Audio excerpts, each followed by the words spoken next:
Isang magandang buhay at mapagpalang araw mga kagulay. Welcome po uli sa ating tag price update ng mga sariwang gulay dito sa ating Kabanatuan Vegetable Trading Center, Palengke ng Sangitan. Samahan niyo po ulit ako mag-tag price ng mga gulay dito para po sa ating idea basihan sa mga presyo na ating pong magagamit pag tayo po'y namalengke, nangalakal dito sa ating bagsakan. Simulan po natin ang ating tag price sa talong. Ang talong po napakababa, 15 hanggang 25 pesos. Yan, per kilo po napakababa. Yung siling Taiwan, mababa din. O medyo umangat naman ng konti. 80 pesos per kilo o 800 per bundle. At sa ating pipinong puti naman po ay nasa 30 hanggang 35 pesos per kilo.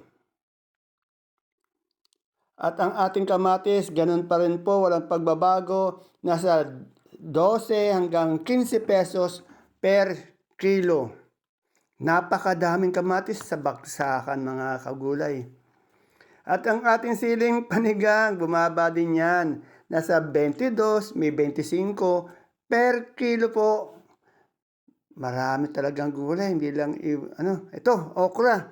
Yung okra po natin, ito, mababa din.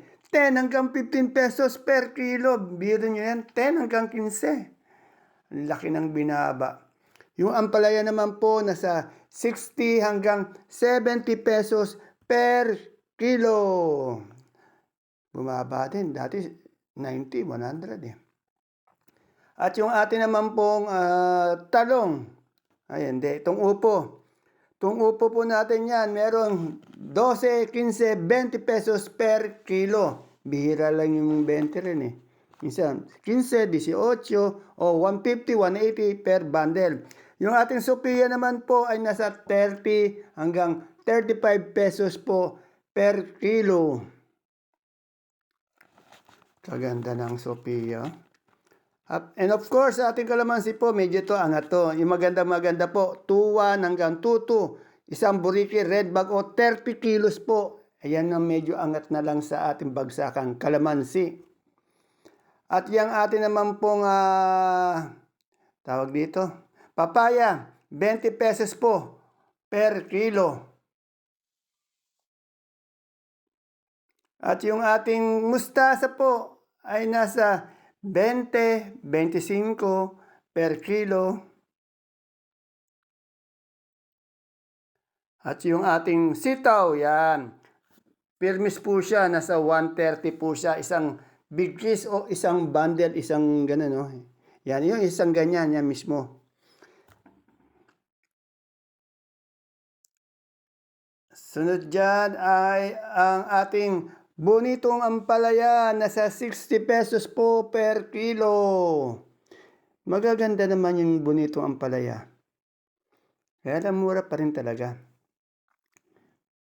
Magkano kaya sa Manila itong mga ito? Yan, yung palikpik po natin nasa 40 pesos po per kilo or 400 pesos po per bundle. Tandaan niyo po puro asking price lamang po yan. Yan, sampalok po natin nasa 38 pesos per kilo or 380 per bundle ang asking price ng sampalok. At sa ating laso na po ay nasa 35 pesos per kilo or 350 isang bundle. Sunod po dyan ay ang ating tagal natin mani, yan. Yung mani po nasa 75 pesos per kilo. Ito po mani na to galing pong Ilocos yan. Galing Ilocos. At yung ating luya naman po ay nasa 70, merong 80 pesos per kilo. Yung magaganda nating luya. At yung luya naman dilaw naman po ay nasa 50 pesos po per kilo. At yung ating talbos, yun ng sili po, yan na 75 pesos po per kilo. Yan kay, kay Konsi Ato yan yung dahon ng sili na. Yung kamote po natin, bumaba daw, sabi ni Konsiato, ni Idol. 8 pesos po per tali. Yung ating saluyot. Saluyot na sa 12, 15 pesos po per tali. At yung ating yung talbos ng palaya po, yung nasa dulo, nasa 40 pesos po. Sa supremang kalabasa natin, yung malaki po, 32, yung medium, 31, yung small, 29 pesos per kilo. Magaganda po yan sa supremang kalabasa natin. At siyempre po, kasunod dyan, yung ating labong. Ang ating labong po ay nasa 30 hanggang 35 pesos per kilo. At yung ating sinibuyas po, nasa 80 pesos po per kilo. Yung gabing puti na galyang, 33. Ganon din po yung pulang galyang. Yan. Marami po talagang gulay kanina sa baksakan. Sabi nga nila, bumubuhos, bumabaha, bumabak. Yan, yung ating sigarilyas. Nasa ano po yan? Nasa 50 pesos po per kilo. 50 pesos, bumaba din ano. Ang mataas lang talaga yung kalamansi. Yung ating kamote po, yung ating Taiwan Sea, 35. Yung ubi po, 35. Yung dilaw po, 30. Yung puti pong kamote, 28 per kilo. Yan po magaganda yung kamote ni Madam Maylin. At yung ating patolang kinis po ay nasa 25 hanggang 30 pesos po per kilo. At sa ating peche naman po, yan, 20 pesos po per kilo, 200 pesos per bundle. At yung ating kalabasang haba, sa haba natin, 15 pesos per kilo. Iba po yung haba sa Domino, sa Sophia. Yung Sophia kasi 30, 35 eh. Yung panigang po, 22, 25 per kilo.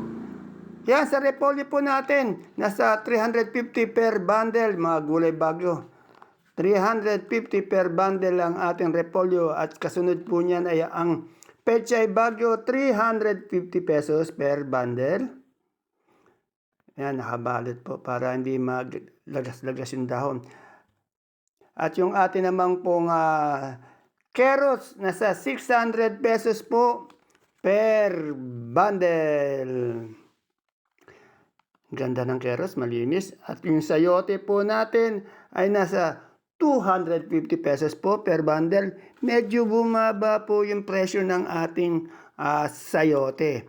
Ayan, yung labanos po natin, 350 pesos per bundle. Bumaba din yung ating labanos. Ala ko yung tumana lang bumaba, pati pala gulay bagyo.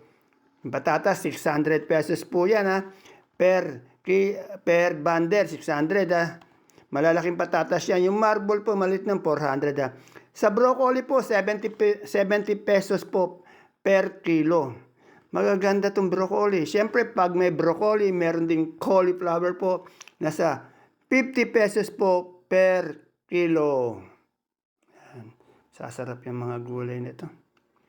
And then sa ating green bell po, nasa 250 pesos po per kilo. Kaganda ng green bell. At siyempre, ang katapat niyan yung red bell, 200 pesos per kilo. Ganda ng red bell din. At meron din naman po tayong pipino. Pipino po, 60 pesos per kilo, 600 pesos per bundle. At yung ating pong celery ay nasa 100 pesos per kilo. At ang katabi niyan po ay ang ating leeks.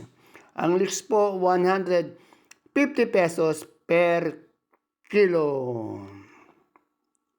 Ganda na ng celery, pati leeks. Ayan po yung ating marble na patatas na maliit, 400 po per bundle o 40 pesos per kilo. Sa beans naman po, nasa 70 pesos per kilo. At yung ating lemon na imported po, hindi nagbabago, 180 pesos po per kilo. At yung ating young corn po, 25 pesos per styro. Sa lettuce naman po, punta tayo sa lettuce. Wala po sila yung iceberg na lettuce o yung bilog na lettuce. Yung green ice po, yung green leaf, nasa 120 pesos per kilo. Yung lettuce na romaine, 150 po per kilo. Ayan po. Madali maubos yung mga lettuce nila eh. At yung butchoy naman po ay nasa 100 pesos per kilo. Ayan po yung butchoy, katabi ng, ayan, sa taas na yan. Next, punta tayo sa sibuyas. Wala na po mga imported na sibuyas. Yung local po natin, 8 kilo po, 330 po yung puti. Yung pula naman po na local natin, 450 po, 8 kilos. Puro 8 kilos po yan. Yung puti, yung pula, 8 kilo po yan. Yan. Wala na po mga imported. Yung Indian na nga lang po, 450, 7 kilos naman yun. O minsan, 350 na lang yung Indian na pula eh. Yan yung Holland po, ay may Holland pa pala. 850 yung Holland eh.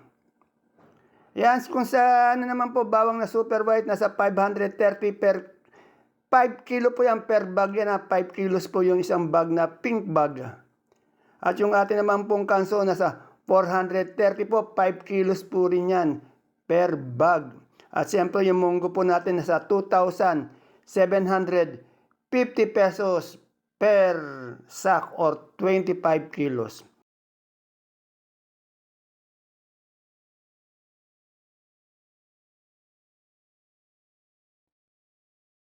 Ayan po mga kagulay ang ating pinaka-latest tag price update ng mga sariwang gulay dito po sa ating Cabanatuan Vegetable Trading Center, Palengke ng Sangitan.